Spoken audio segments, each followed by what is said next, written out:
네, 지난 7월이었습니다. 술에 취해서 파출소에 들어가서 난동을 부린 것도 모자라 순찰차 위에 올라가서 경찰들을 위협한 10대 청소년의 영상이 공개되면서 공분을 샀었습니다.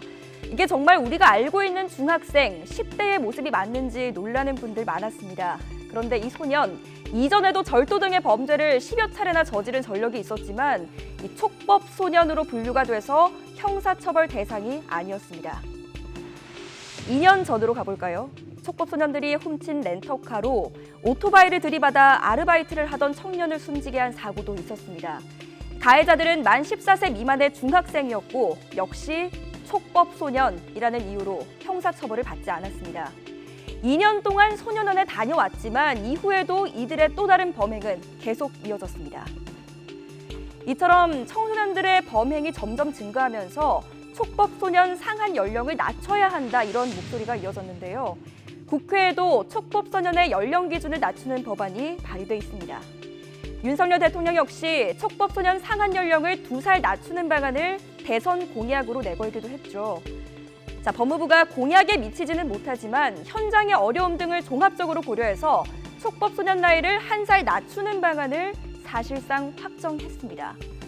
소년 범죄가 날로 흉포화하면서 처벌 강화 쪽으로 의견을 모은 겁니다.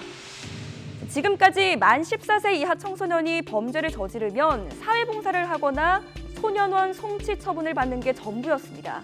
가장 무거운 처분이 소년원에 최대 2년 동안 보내지는 소위 10호 처분인데 당연히 전과 기록은 남지 않고요. 하지만 이제 앞으로 법이 개정되면 만 13세의 촉법 소년이 살인, 강도, 강간 등 강력범죄를 저질렀을 때 형사처벌까지 받게 됩니다.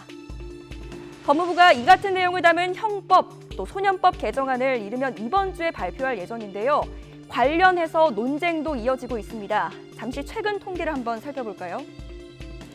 보호처분을 받은 촉법소년은 지난 2017년부터 2018년, 2019년 증가세를 이렇게 보이다가 지난해에는 4천 명을 넘어섰습니다.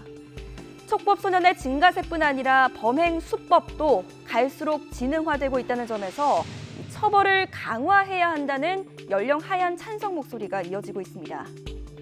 반면 우려의 목소리도 나옵니다. 촉법소년 상한 연령을 낮추면 오히려 이 아동들이 범죄 성향을 학습하는 상황이 발생할 수 있다는 겁니다. 또 소년범에 대한 부정적인 낙인과 차별이 확대할 수 있는 가능성도 있다면서 이 처벌 강화보다는 교정과 교화 우선을 강조하는 목소리도 있습니다. 이런 이유로 국가인권위원회는 지난달 연령 하한에 반대 입장을 내기도 했습니다.